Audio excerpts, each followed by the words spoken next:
Hello again, everybody. Welcome into another episode of HBCU Huddle. I am CJ Hurt. Follow me on the Instagram. I think we got my Twitter handle up. Conradicalness on Twitter. On Instagram, it's new_Conradicalness. It's spelled just like it is up there, just with a new underscore there. And I'm usually joined by Mike Wallace, but this time, Sherman has come back and joined us. Sherm from Sneak Fest, a Grind City Media subsidiary. Sherm is a proud Miles alum as well. Shout out to Sherm, the Bears. thank you so much for hopping on with me one more time. I appreciate you allowing me to come back again, man. This was fun last time, so I was like, hey, when you need me again, I'm here for you. So I'm back in here again, taking over Mike's job. Mike, we're just going to kick you over to the side, and me and CJ is just going to take over. Don't worry. Mike is on the road with the Grizzlies. They got a big-time game tonight. By big time, I mean it's the first game. First game of the regular season. Happy NBA, happy NBA season. Happy NBA season to you, man. This is here.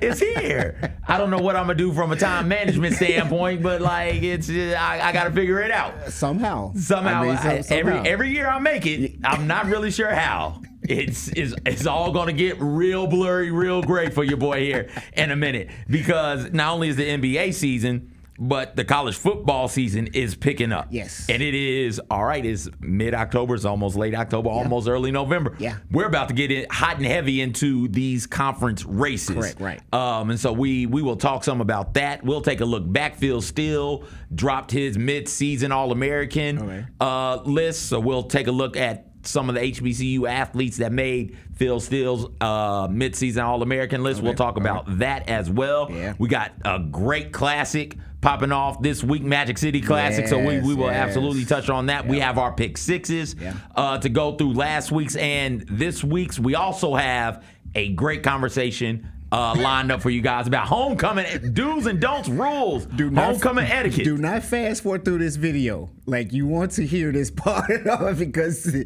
is very interesting on this conversation that we're going to have on that. We will get to that after the break in the second segment. But let's start looking back at last week's games and last week's things that stood out to us. Let's do it. Let's start with the players of the week over in the MEAC and the SWAC, and then we'll give our HBCU Huddle players of the week. Over in the MEAC, Sherm, when we talk about players of the week, who got offensive player of the week in the MEAC? Man, so offensive player of the week this week in the MEAC, we got Elijah Carter.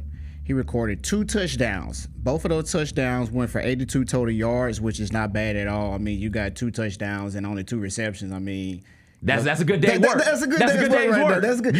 You kind of sit back and was like, you know what? I did my thing today. I did what I was supposed to do, man. I did my thing today. So the Bulldogs won over Fort Valley State this past weekend. Our defensive player of the week goes to Kavion.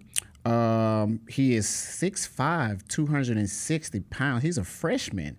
Man, that's kind of, well, maybe it's big for me because I'm a small guy. No, but I mean, that's kind of big. You 6'5", 6'5", 260. That's big for everybody. Jeez, that's a big freshman. So he collected 5 solo tackles by himself, which is not bad at all. Again, the Bulldogs got their victory over the Wildcats. He also added two of those with 2 tackles for losses, and he had 2 quarterback sacks for 22 yards that the quarterback lost. So that's not bad at all. Coach Barry down there, we were trying to figure out what South Carolina State was going to be. It felt like it might be a rebuilding sort of thing. They're rolling, and we'll talk about them a little bit when we get to the box to roll polls. They are rolling, and he's done a good job recruiting. He's got a 6'5", 260-pound freshman, right? Like he's going to continue to grow. Exactly. One of the things that South Carolina State prides themselves on, and we talked to them. I talked to a couple of coordinators 2 years ago, 3 years ago at the Celebration Bowl. Right. And their thing that they prided themselves on, and I still think that this is what they pride themselves on, is, hey, we find the diamonds in the rough. They come to us. Right. They need to be polished. They need to be clean, but they are diamonds. And once we get them and we get them trained. And we can build around them. We can build them up. We get them in the weight room and get them the right nutrition. Because you shouldn't be, but you'd be surprised at how many times this high school athlete is not eating. right? He's just not eating. Food is there at lunch, but he's rather be off kicking it with his friends. He goes home and dinner is made, and he's like, no, I want to go play video games or something like that. They just don't eat, and so they're not in shape or nothing. They're light in the ass. Exactly. And so what happens when they get to South Carolina State is they get that right. They get them eating the way they need to be eating. They get them lifting the way they need to lift. And you look up in this scrawny freshman, all of a sudden, by the time he's a senior, is built. He's bulky. And so you've already got one at 6'5", 260. I mean, that's once he gets into that to all the way through it, hadn't gone all the way through it yet. Once he goes all the way through the strength and conditioning regimen in the all season, be ready to go. So shout out Kayvon Chisholm. Man, shout out to Kayvon what's going on in the SWAC? Man, SWAC co-offensive player of this week. We got Irvin Mulligan. He led the rushing attack for Jackson State with 138 yards on 18 carries. Man, that's NFL stats right there. So that's not bad at all. And he got a touchdown. So shout out to Irvin on that, man. He averaged 7.8 yards per rush. That's impressive. Man, that is good. That's impressive. His offensive line is that's why Jackson State is up in the top of the standings in the SWAC East. Jeez, and one of the runs he went for 51 yards. That's some Derrick Henry numbers right there. I mean, man, shout out to Jackson State on that. The other offensive player of the week is Kendrick Ryman. He led the rushing attack for Southern. He had 17 carries for 133 yards and a touchdown as well too, and he's averaging 7.7 yards per carry. Man, I'm saying kids because we are older, so we can say kids, but I'm gonna say these young men are actually doing pretty good, and I actually like to see those numbers. Like you said, hopefully they can stay in shape so they can pursue the next level of NFL, whatnot like that. My defensive player of the week goes to Andrew Jones. He dominated the force at GSU. He had 12 tackles. 4 yards of that was lost. 4.5 of that was lost during the Tigers 31-21 win over Arkansas Pine Bluff. And he had 23 yards of carry that he sacked the quarterback. So that's not bad at all for him to be the defensive player of the week. So shout out to Andrew on that part right there, man. Congrats to everybody who won defense and offensive player of the week this week in both divisions. Yeah, absolutely in both of the conferences. 12 tackles is a lot of tackles. That's a lot. That's a solid day's work. So we get to our HBCU Huddle player of the week, and I gave it to True Thompson, Jackson State defensive lineman. Nice. 4 tackles, 1.5 tackles for loss, 1 forced fumble. And the forced fumble, the tackle for loss that mattered the most, and the reason he gets it is this play right here where he gets through. The score is 21-20. FAMU is up 1, driving down the field, sack, fumble, and he allowed his teammate to get the scoop and score. Jackson State takes the lead right here on this play, and they end up winning the game. That play was a real momentum changer in favor of Jackson State. And to be at the vet and to make that play, I know the crowd was into it. I could hear them on the TV losing their minds when that play happens. If you have a play that monumental and that momentous to not just change the course of the game, but absolutely change the course of the season. Now, Jackson State's not having a bad season, let me be clear. Exactly. But you allow FAMU to go down the field, get a score. It's going to be hard for you guys to come back. You're not going to be able to lean on Irvin Mulligan in that run game because you're going to have to start trying to push the ball downfield. I'm not sure if Jacobian Morgan would be able to do that with pressure on him, even if it is at home. And I don't know if you saw in that video, so they almost look like they tried to double team him, and he kind of hit him with a swim move to kind of break, kind of split him. And that's impressive. Yeah, that's and so impressive. if you lose that game, if you're Jackson State and you lose that game, well, now I think you could kind of say, all right, we're playing for pride. We're probably not going to be able to win the division. We're probably not going to be able to get to FCS playoff. But now, because of that sack and because of other things that happened, but particularly that sack and that forced fumble, it is the door's still open. It's still open. Celebration Bowl is still up for grabs. So shout out to Jackson State. Big time win against FAMU. I'm not sure if we have the SWAC standings, but if we do, Kyra, throw them up because Jackson State is at the top of the SWAC East. You got FAMU right behind them. You've got a log jam of teams in the SWAC West who are all still fighting for supremacy in that division to set up the SWAC championship game, which will determine who gets to the Celebration Bowl. Let's take a look, though, before we even get to the Celebration Bowl. We still have to finish the season, and we still have polls and rankings and things of that nature. Let's take a look now, turn our heads towards the polls. And if you look at the FCS poll first, you'll notice that, don't look now, Tennessee State is in the polls at number 25. North Carolina Central is in the polls at number 20. They remain there. FAMU has fallen out of the poll with their loss to Jackson State last week. Jackson State is in the also receiving votes category. Okay. Jackson State could get into the polls as early as next week. Right. Certainly, they keep winning. Jackson State wins out, they'll be in the polls, and we could be looking at a situation where not one, not two, but 3 HBCUs are in the FCS national polls. Sherm. I like that. I love to see that and love to hear that about the HBCU schools are actually getting inside their poll. And, like you said, that right there brings eyes onto the institution itself and the team itself. So, like, going back to what you said, if you're in a rebuilding stage, now you can use this analytics and say, okay, this is where we're done. This is the reason why I want your son or daughter, not daughter, but son or grandchild, whoever it is, to come to the institution to help us out, to not just get 25, but to bump us up to that 15-10 spot at one season. So,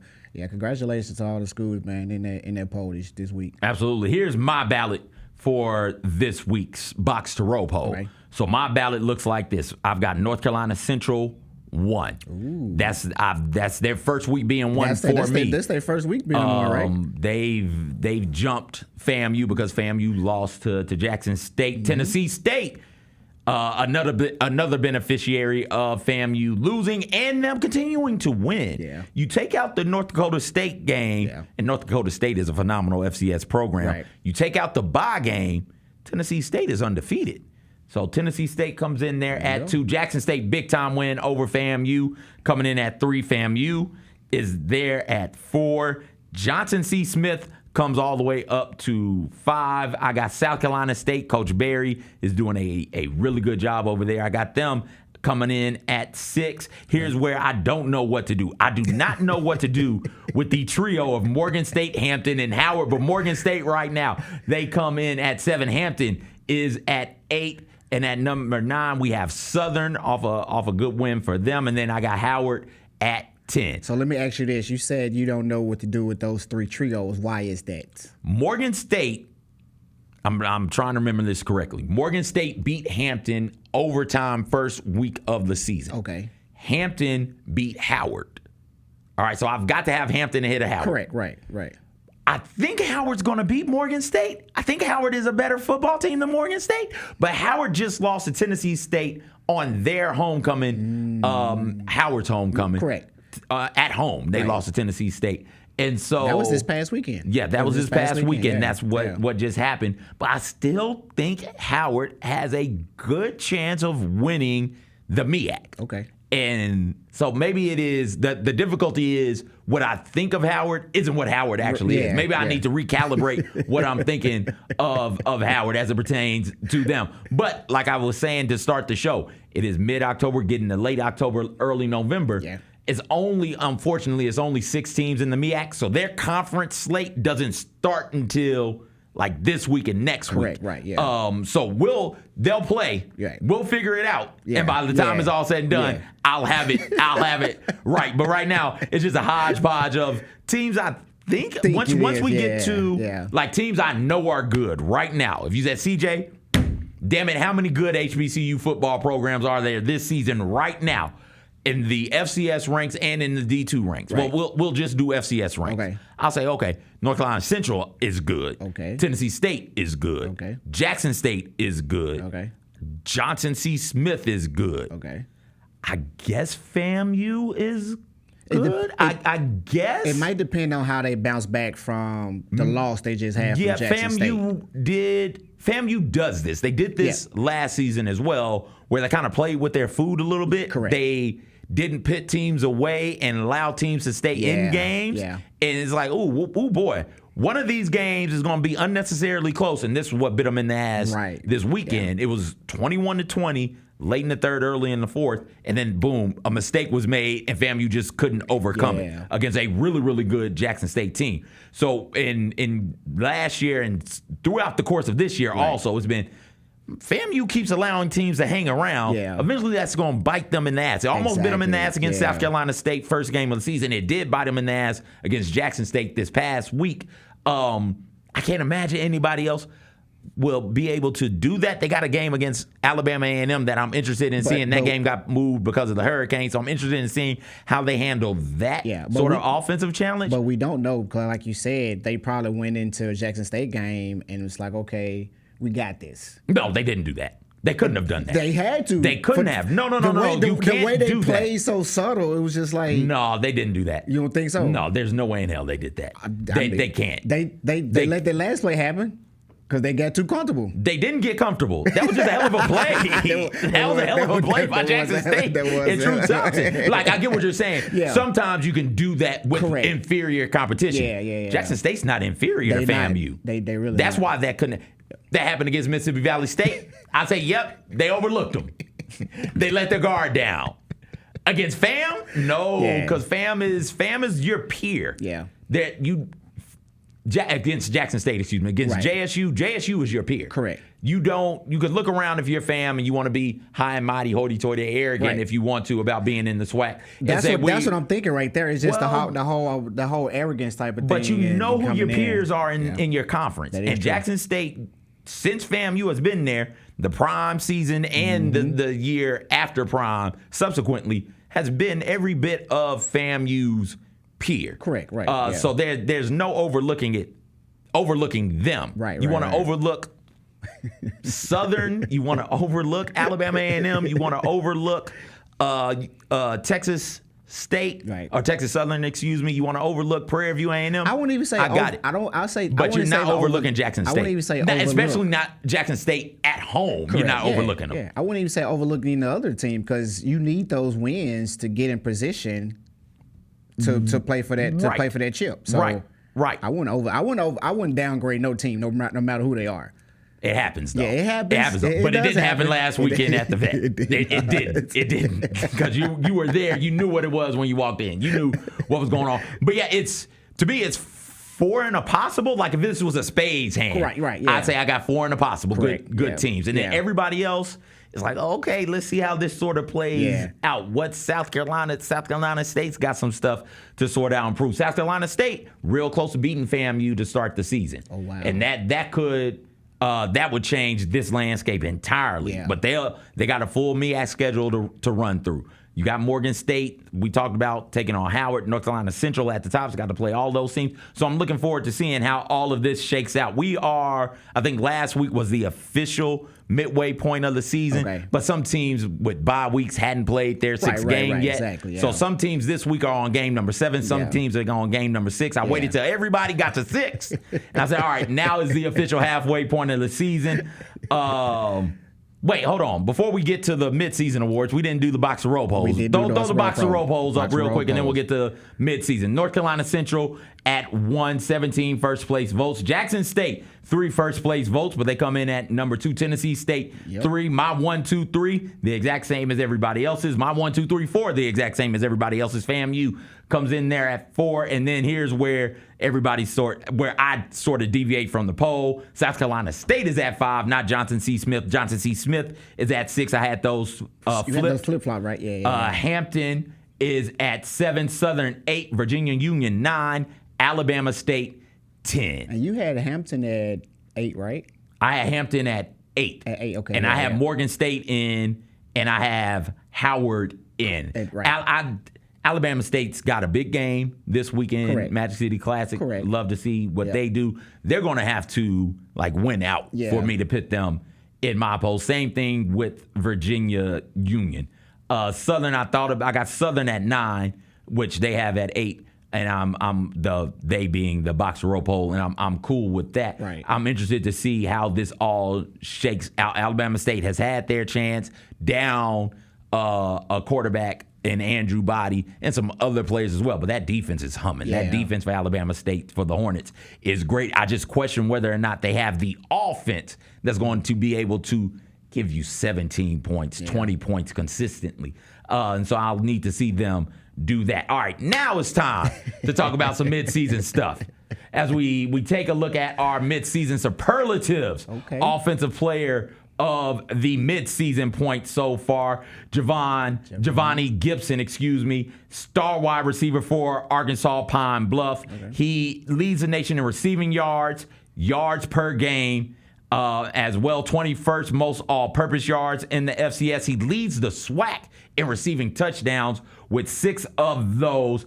His season for the Golden Lions and UAPB has been really, really fun to watch. He's a great player. If you hadn't had a chance to sit down and watch him compete on the football field, he jumps off the screen at you. Absolutely. Defensive player of the year, of the midpoint, is Traquan Thomas. Speaking about that Alabama State loaded defense, he leads the nation in sacks per game, second in the nation in total sacks, tied for 6th most tackle for losses in the nation, 3rd most tackle for losses per game in the nation. He's having a special season for a defense that is once again putting up pretty impressive numbers. How many sacks is that? I do believe he has 6.5. Okay, that's not I do bad. believe he has 6.5 sacks on the season. To be halfway point, it's not bad at all. Yeah. Coach Trey Oliver is the coach of the midway point of the season.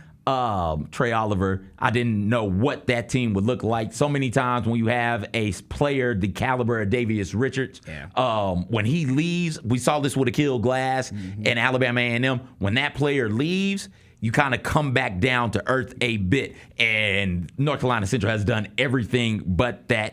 They average 39.4 points per game, leading the MEAC and 6th most in the nation. They've allowed the 17th fewest yards per game in the FCS as a team.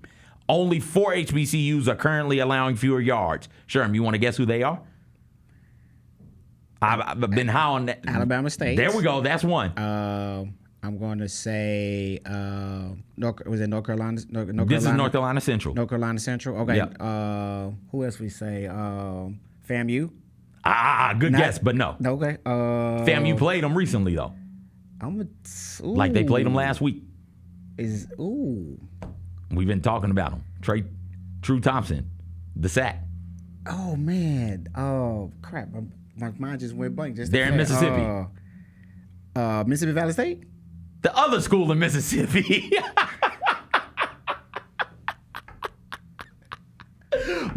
Michael Janet Latoya.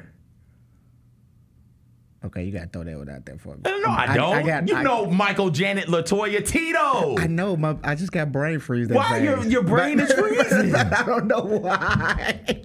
Oh, good grief. Jackson State. I was naming the Jacksons.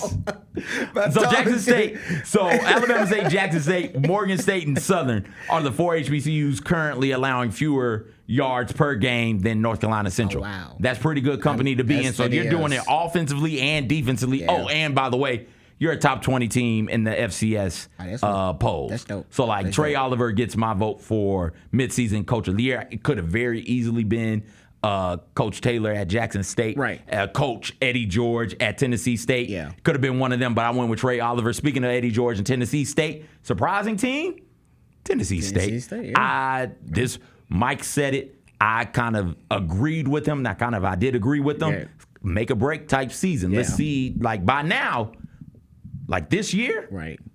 If you're having a bad year, we kind of know what you are as a coach. Correct, right. And Coach Eddie George. And Coach Eddie George, to his credit, has Tennessee State poised, not just 25th in the polls, but if they win out, they win that conference, they get an automatic bid into the playoffs at the midway point of the season. Yeah. And that's really, really good. I said they only lost 2 games. They lost 1 more. They lost to Tennessee Tech, a conference game, I do believe, to Tennessee Tech. Oh. So they've lost 3 games. That must have early in the season. Yeah. Okay. They've lost 3 games. But even with the conference loss, they still have to play everybody else in the conference. They went out. They're in there. Yeah. They're near the top of the Big South, the OVC, and every other major defensive statistical category. They lead that conference in passing yards allowed per game. They're having a really, really good season. Draylon Ellis is having a fun season as well. And disappointing team, no surprise here for me, Prairie View A&M. I had them dudes picked to win the SWAC West, and I think they're only ahead of Mississippi Valley State in that definitely had division. them picked to win. You've been talking about them the whole season, and like this is very disappointing to see that they are not living up to the expectation that I think everybody kind of had for them. So I don't know if I know I did. I know I did, man. Let's talk about some midseason All-Americans. Phil Steele is a college football guru. Knows if you don't follow Phil Steele, if you never read a Phil Steele magazine, to me, it's my favorite way, and it's the best way to get ready for college football season, both in the FBS and the FCS. And he last week unleashed his Phil Steele's midseason All-American list. Okay. And we've got a couple of HBCU student athletes splattered about up there. Elijah Williams, Morgan State defensive lineman, second team defensive lineman All-American, 6 total sacks, leads the MEAC in his top 5 in the nation in sacks per game. Kenny Gallup Jr., Howard defensive back, phenomenal defensive back. They just won't throw to him. He's on the second team as well. Malcolm Reed, North Carolina Central defensive back. He's on the second team. Leads the MEAC in pass breakups. 11th most pass breakups in the nation. Speaking of Tennessee State, Boogie Trotter, defensive back for Tennessee State. Second team Phil Steele midseason All-American, tied for the Big South OVC lead with 3 interceptions so far in the season. That TSU defense leads the Big South OVC in passing yards allowed with just 169.6 yards per game, which is the 13th fewest yards allowed through the air in the FCS, just behind Howard. That's good defense. Who sits there at 167 yards per game allowed through the air. Devontae Gibson, we talked about him some earlier. He's third team Phil Steele mid-season All-American.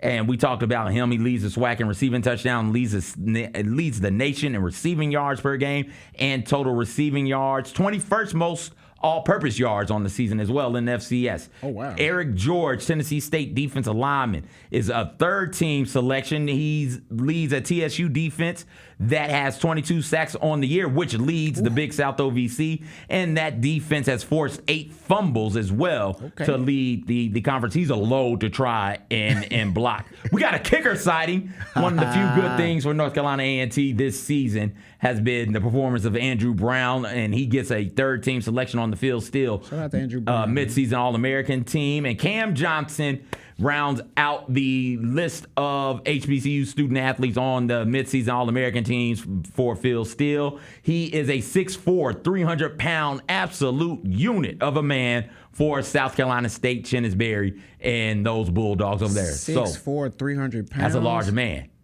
Jeez. That's a large man. Man, ain't nobody getting past him. Hey. That's who you want. That's who you want. That's on who that you left want on that offensive line, man. That's who you want. Exactly. So, tip of the cap to the young man who made the Phil Steele All-American team. It's going to be a great. I look forward to seeing how the second half of this season plays out. I'm really, really excited about it. A kicker on there. That's unusual. Yeah. Well, hey. I'm happy to see that. Look, we've got more fun stuff to get to. We're going to talk some about homecoming do's and don'ts next up. And we also got our game of the week, the pick sixes, and so much more right here on HBCU Huddle in the Built Ford Tough Studios on Grind City Media.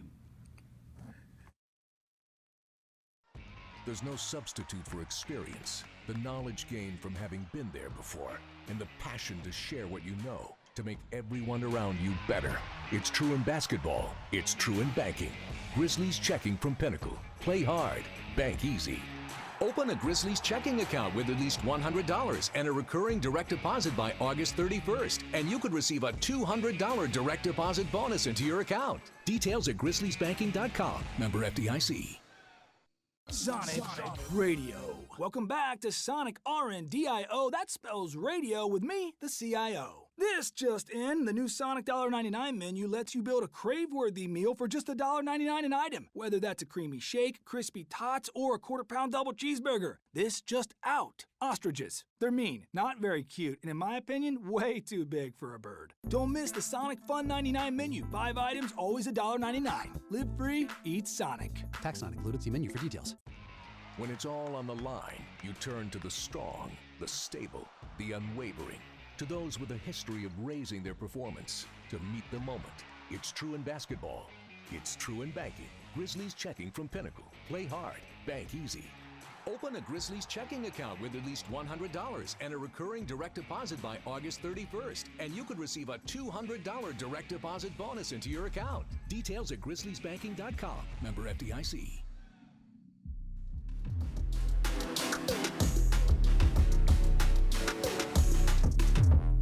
Welcome back in, everybody. CJ Hurt, HBCU, Huddle. Built for Tough Studios, Grind City Media Network. Sherm, filling in for Mike. I am here. I am taking over Mike's job while he's on the road with the Grizzlies. So sorry, Mike. Don't come back. Me and CJ got it. Sherm, I sent you this. We were talking about things to do on the show. Yes. And I was like, it's homecoming season. Correct. So before we get into the homecoming etiquette, you got any good homecoming stories you want to share? Let me ask you this. Okay. Forget the story. Okay. What does homecoming mean to you?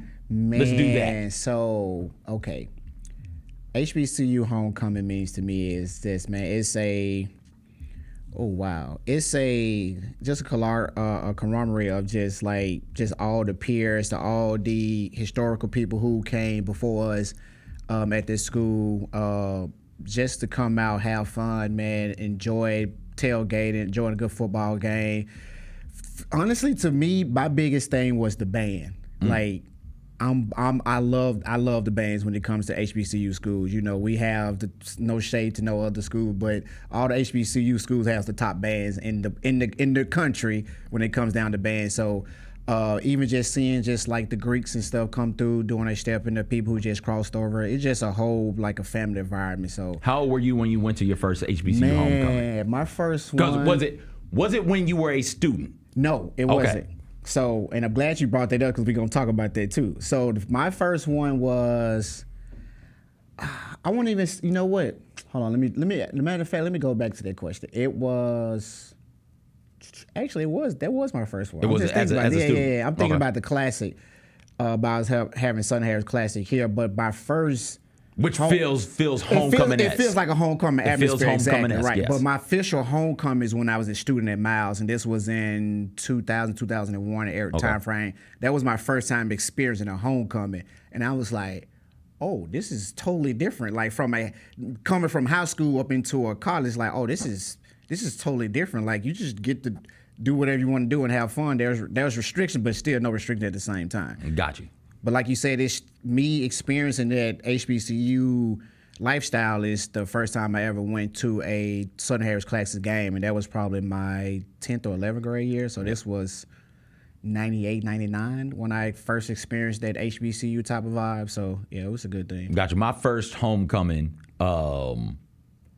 first one that I knew I was at a homecoming. Okay. It was like, okay, CJ, let's go to homecoming. Because I don't know if you know this, we hadn't talked about this before, I don't think, but so I'm a military brat, bounced around a lot. Okay. But I didn't know that. My people are from Jackson, Tennessee. I got you, okay. And so where my grandma's house was in Jackson was just across the railroad tracks from Lane College. Listener, I apologize. I feel like I tell this story once every 2 months or so. But right across from Lane College. Right. And Lane is a HBCU. Correct. And so I'm almost certain that we had gone to my grandma's house, like I was 5, 6, 7 years old. Right. It's like, hey, let's go to Lane College. I was like, where are we going? They're like, don't worry, just shut up and eat. It's like, okay, cool. And that's all I was there to do. But so the first one that I knew I was at. How old were you when you did this? When I went to when they was like come over to Lane and come just eat? I don't know. Okay. I don't remember that. You were young. I don't remember I gotcha. that. I I'm gotcha, sure it happened. Right. I don't remember it. The one I remember is Fisk. Okay. I lived across the street from Fisk for about 2.5, 3 years, and that's maybe less than that. I can't remember. How old were you at this time? God, I want to say had to have been 9th or 10th grade. Okay. And that's when I went. Ooh. And so my dad coached at Fisk. He worked at Fisk. I hung out at Fisk. Talked to Fisk students, like kind of goofing around, one of those characters on campus. So it's like you was almost a part of that anyway at a young age. Roughly. Right? Like I don't think I was ingrained in Fisk culture, right? But if you saw me walking around campus, you knew, that's Conrad's boy. Right. Like that's kind of what it was. Tutors were Fisk students, so if I was struggling in math or chemistry or something like that, I could go there and they'd be like, okay, come here, let me tutor you. And I remember stepping in there, and Fisk is a small university. It's an AIA, I do believe, right now. It's small. It's very small. And they were doing their somebody was stepping, and my dad was like, hey, what do you notice? What do you see? What do you like? And I'm a moody ass teenager. It's like I see a bunch of black people and I don't like anything. But in that moment, it was, oh my gosh. What was really going on was like, oh, because I was at an all boy private school, and it was like I was one of 5 black kids in my class, and I was like, oh, all this together, all this, yeah. This is what I see is me coming to one of these type schools. That's what I see. I want this experience is what I want. And then so right then and there is when I made up my mind at Fisk homecoming. Yeah. Like, it doesn't have to be Fisk. It probably won't be Fisk. But I want an HBCU school. I'm going to. So when I talked to my college counselor, they were like, what do you want? It's like, I just want to go to HBCU. And it was, okay, let's make that happen. Let's make that work. That's not what was said. We can talk about what was said a little bit later. Right. Because we got to get to the homecoming etiquette. And so to me, like, that's important. Homecoming is about more at a HBCU. Yeah. It is really about the community. It's about the community. The black community, particularly if you're a Miles or you're a Tuskegee or Fort Valley or some of these schools that are the city that they're in. Yeah. Right? Like culturally, that city and that university go hand in hand. Correct. And so even if it's not the whole city, it is a part of the city, right? Sure, so it's Jefferson Street if you're Fisk in Tennessee State. It's Anacostia if you're Howard. It's all of these different parts of cities and cities that culturally link themselves to HBCU homecoming. And I think it's a great thing. It's fun. Miles is in Fairfield, Alabama. Yeah. But if you say it's in Birmingham, they be like, no, it's in Fairfield, Alabama. Like, don't, like you said, Miles feel like hey, this is our own city, and we're gonna claim it. Yeah. So like you said, when they do have homecoming, the whole Fairfield comes out as a whole community, and like you said, that's a sight to see. And with it being homecoming season, the conversation has popped up on a couple of social media sites about homecoming etiquette. So Sherm, I got a list of homecoming do's and don'ts. I want to get your thoughts on it. Let's do it. Number 1, let's do it on the homecoming do's and don'ts. Throw a homecoming party at a school that you did not attend. Sherm, is that a do or a don't? This could go anyway. Okay. This could go anyway. And the reason why I'm saying that because I see it happen now. I see it happen now of people coming from Memphis to go to Tennessee State and JSU for their homecoming to throw the party. To throw the parties. Yeah. Now they never attend neither one of these schools, but they are people know anytime they come to their parties, they know that they're gonna enjoy themselves. So that's why I say this. That one, from an HBCU person standpoint, I would say honestly, to me it don't matter. I wouldn't care if you attend or not. I mean, long as your parties is based off of what the homecoming is about and you're not doing nothing extra, I don't have no problem with that. Safe, as long as it's safe. It's safe. Exactly. That's the main, you're good with that. Yeah. I think some of the, from social media, not mine, right? Because I'm fine with it. I'm fine with it too. Some of the complaints is, hey, that should be a chance for the people of that university's community to make money. Don't you come from Memphis to Tuskegee and take money away from those promoters. Type of thing. I can see that, but then I also see it too as that most of the times where I see too that their promoter come from we just use for example they come from Memphis to Tuskegee. They'll partner up with their promoter because it's like I'm bringing my network plus your network. We're just going to make it just a big thing, and that's been going on for so long to where they just if it's not broke, don't need to fix it. Number 2, Sherm. Do or don't bring your kids to homecoming events. I don't have no problem with that. Okay. And I'm saying that too because I'm a dad, so I have no problem with that. The kids, going back to your story, the kids should be able to experience that because you never know that your child might be like, you know what, I never knew this existed. Yep. This might get your child in the mind frame of not going to that particular school, but just going to any HBCU. I don't have no problem with kids coming to homecoming. Now, there are certain events not to take your kids there you go. Certain events, that's the beauty of homecoming is it means so many different things to everybody. It's a family atmosphere. So not all the time. Not if you want to do it the listen, forgive my language. Not if you want to do it the hoish way.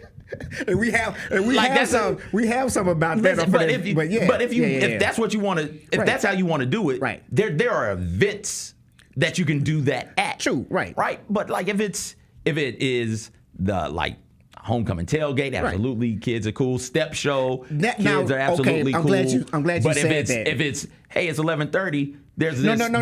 No. It's time for them to go to sleep. No. Go to the room, go to sleep. Daytime? Yes. Daytime. Thank you. That's why I was about to clear that up.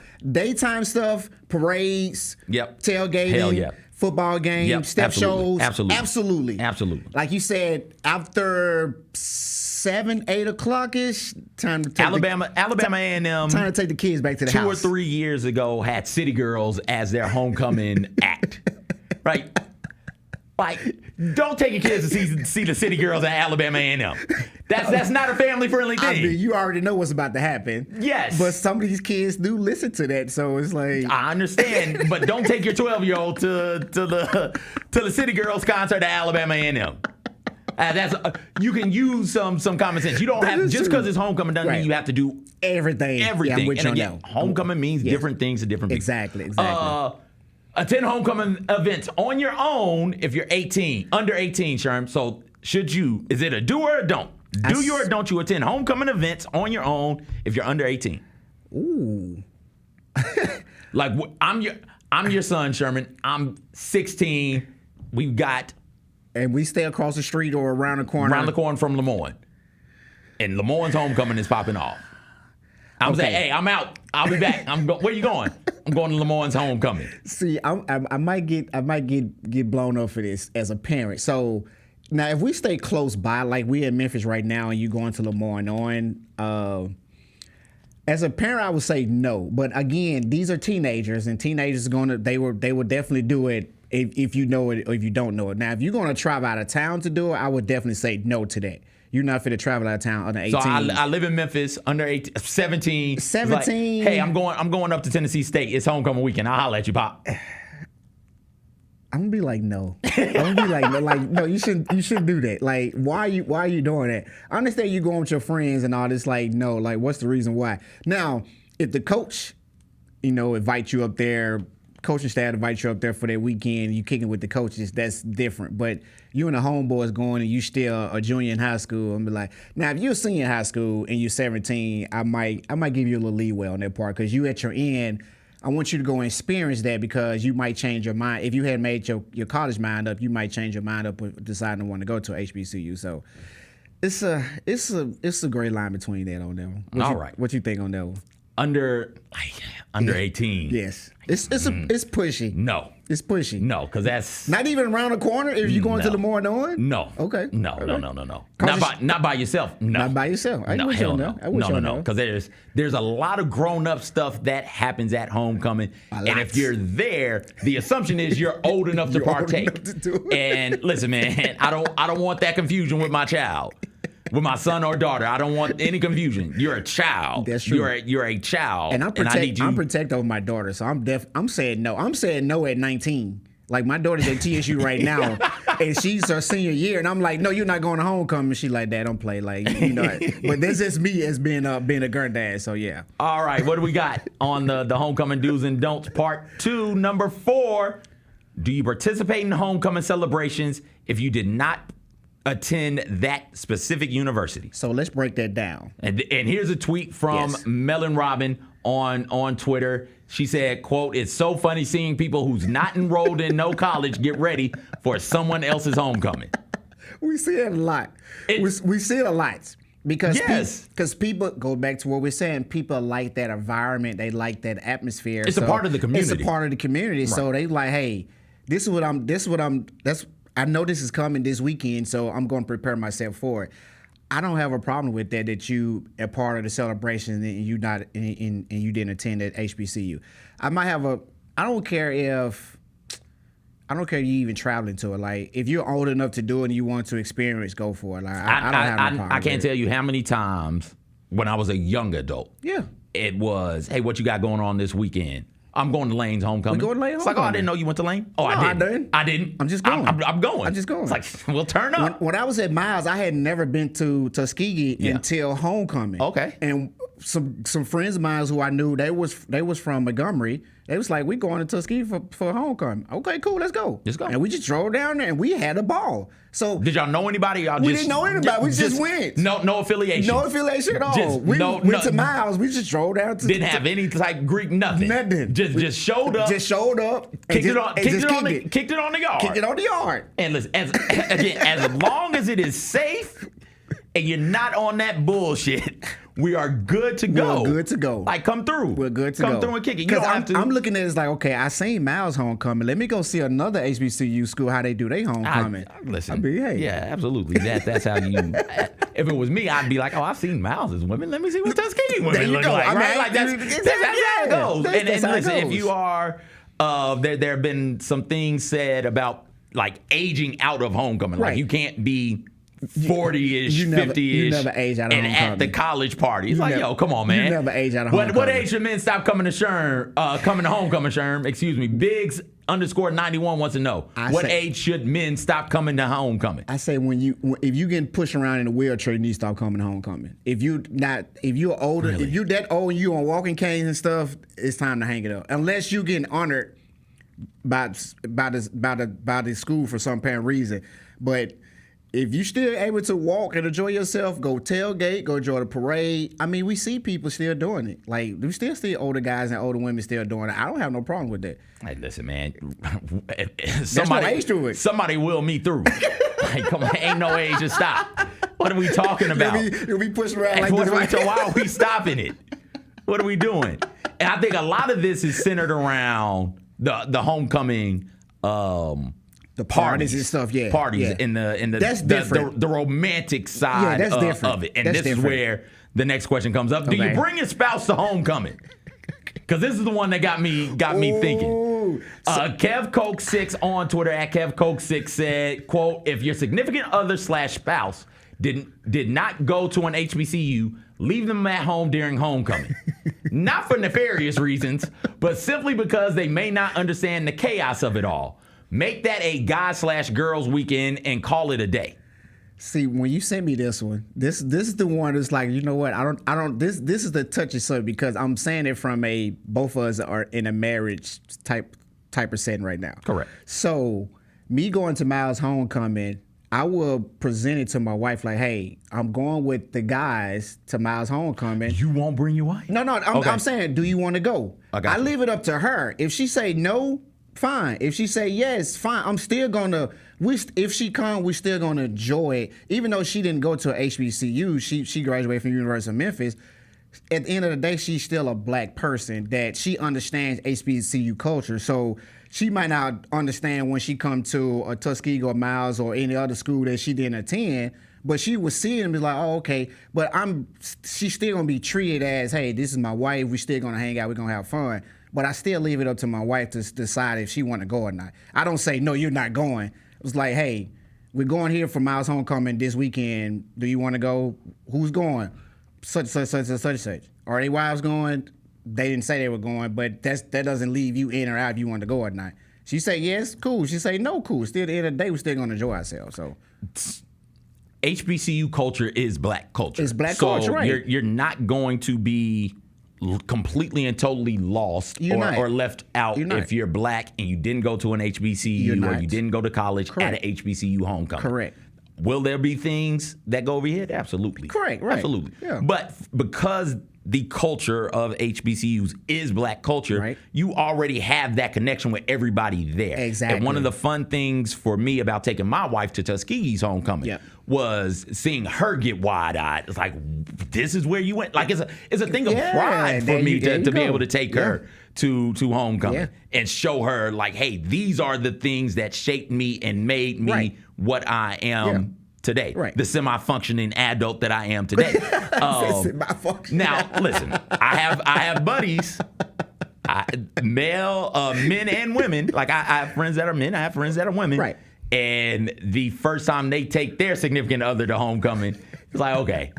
Yeah, because we all know Like some people at homecoming to check off the hit list. Like I didn't get to do this. I didn't get at you in undergrad. Now, but post-grad. Post-grad. Like what's going on with you? I see it. I see you. What's going on? I thought you were cute. What's going on, baby? Right? Like some people are coming through, like to do what they do. To do what they do, exactly. Consenting adults, I'm completely fine with. Hey, as long as it consent. Consenting adults, knock yourself do what out. You do, yeah. And so those homecoming hugs, though, they could get. I had Caesar. Like, he was way too excited to give you a hug, and that lasted 3.73 seconds too long. What's going on there? Right, and so that's I think some of it is don't bring your spouse because like. If you got a you don't want your spouse to be uncomfortable, exactly, and you don't want them to feel jealous or something like that. Like you said, if you know you just coming down here to enjoy the family atmosphere, there's no problem to bring your spouse.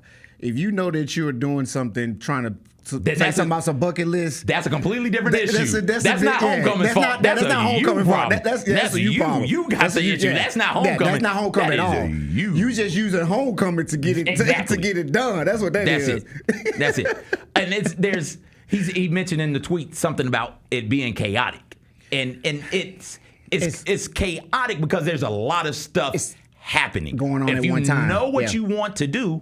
Homecoming's not chaotic. Easy. Yeah, it's easy. Yep. You know, okay, I want to go to the step show. I want to go to alumni party. I want to go to this alumni meeting. Yep. I want to kick it on the yard. Yep. I want to see my people who I hadn't seen in a couple of years. Right. You know, you want to do those things. Right.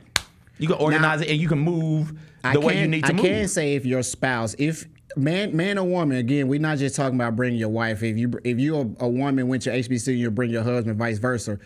If your spouse is a introvert, it might be a little harder, even though they're black culture. It might be a little harder for them to understand. Okay, hey, we got to go parade. Soon parade done, we got to go step show. Soon step show, we got to go in here. If they're introvert, they're gonna be like, wait a minute, it's too much going on.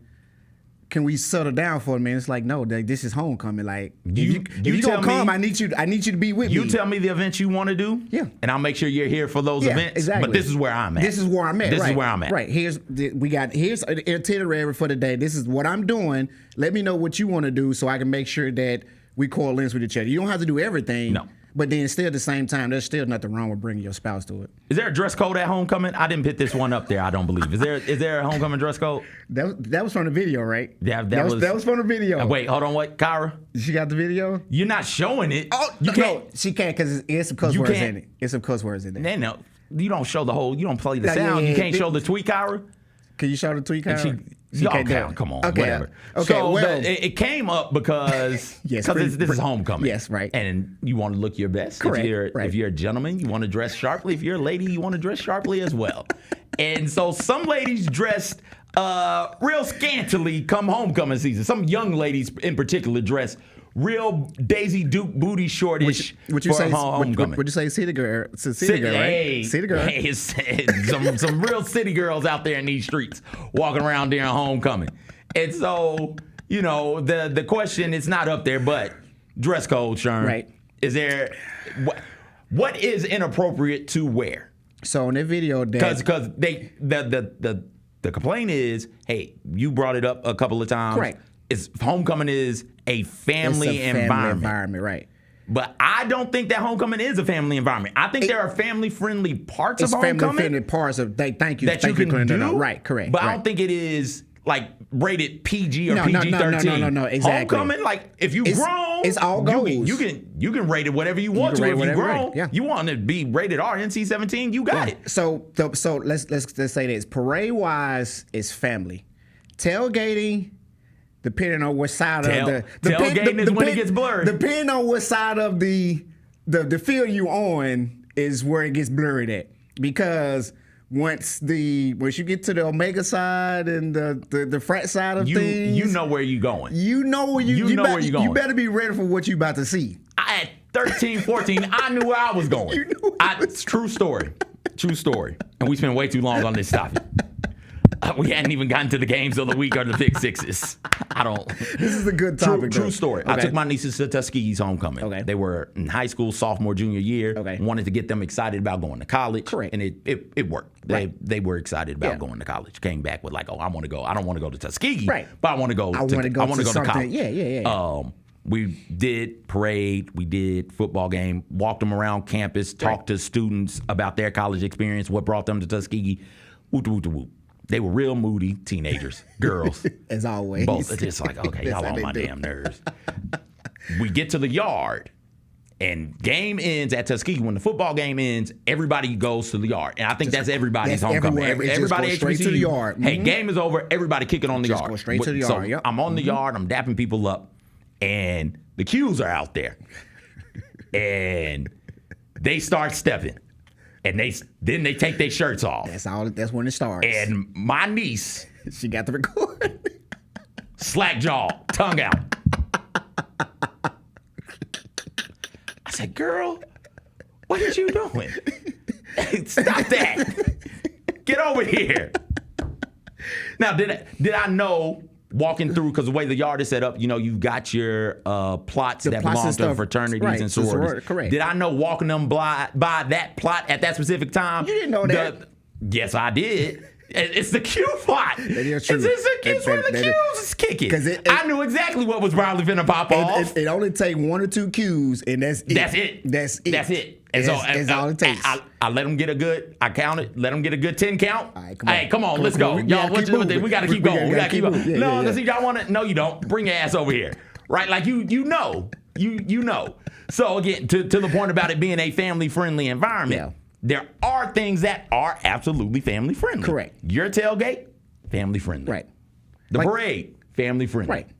If you kicking it with your compadres, your people on the yard, that can be family friendly. But once you get to a certain areas of you can look out the corner of your eye and be like, oh no, they're grown ups over there. Yes. And okay, let me stay away from that. Yeah. So to go back to answer that question, dress code, answering that question. There is a dress code. You still want to be presentable. Like you said, you still want to come in with your freshness on, guys and girls, but still at the same time, you like the lady said on the video, she saw some people coming in there with lingerie on. That is a little too much. And I mean, I know we're talking like that as an adults. When we was in school, we'd be like, yes, put that on. As an adult, now I'm like, you know what? Be still kind of be mindful of yourself, because you don't know who you could bump into, who could give you an opportunity. I mean, you might like bump into the president of Coca-Cola, and because he's a HBCU, just throwing out examples, but you just messed up opportunity because you wearing city girl outfits on. So yes, kind of be mindful of that. I will say that is true. Yeah, that is correct. I think also this is true and correct. What's that? It's no better time to be a city girl than that HBCU homecoming, dog. It's no better time. It's no better time. No better time to be a hot boy than that HBCU homecoming, man. By you saying it that, just isn't. By you saying that the ones who never been away from their parents, this is their time to be like, oh, I'm out here today. Like, oh, this is the ones that have been away from their parents. You got to understand, though. You got a point. Like, this is what it. This is homecoming. This is homecoming. Yeah, this is homecoming. So you have the opportunity to make it what you want to make it. That is true. You can make it a business opportunity for yourself. Well, you make a city girl. You can make it a really, really fun homecoming for yourself. Most of us try and walk that line, but you can go one of the two extremes. Yeah. And I'm fine with it either way. As long as everybody's consenting, I am good to go. The last question, Sherm, and then we'll speed through the rest of this stuff. Cool, Kyra, I apologize. This was a fun conversation we spent. It was. Like, we're supposed to be done in an hour, and it's at an hour now. Sorry about that. Do you do or don't give money to a university during homecoming that you yourself did not attend? I don't have no problem with that. I don't know why people made this into a big thing. Like, I don't think anybody made it into a big thing. It was just a thought that because homecoming is when a lot of money gets raised for these institutions that need money and need. We keep asking for alumni support, correct, but community support. Yeah, community support. And so if you can, like, just $20. Yeah, I don't have no problem with throw them $30 real quick, one-time deal. Yeah, And I don't hey, have no here you problem go. with And that matters. If everybody who attended these homecomings gave $10, man, that's you know how a much pretty money they sizable have? dent. Yes. In endowments, that's money that can go towards refurbishing buildings Yes, I'm and with you on getting that. more equipment and things of that nature in.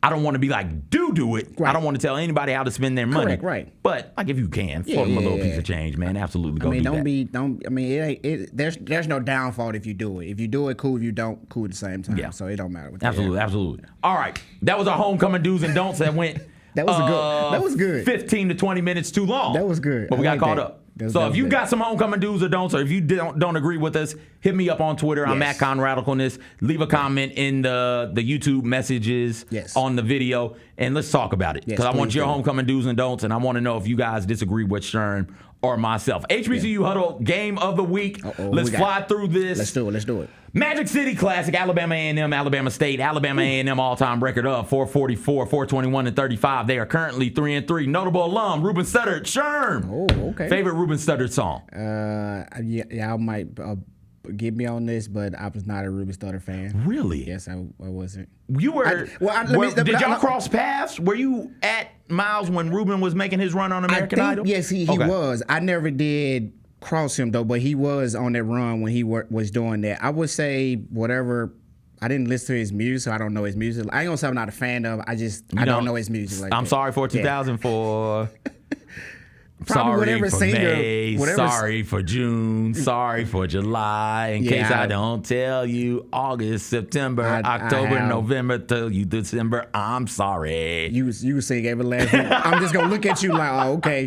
I might need to go back and listen to it. I know my wife gonna kill me off this, but I mean, you gotta go back and listen to Why You Want to Change Me. That's my favorite Ruben Studdard song. I'm gonna do that just for you. He lets her know, like, yo, you're not so high and mighty, dog. You kind of ugly in the morning, man.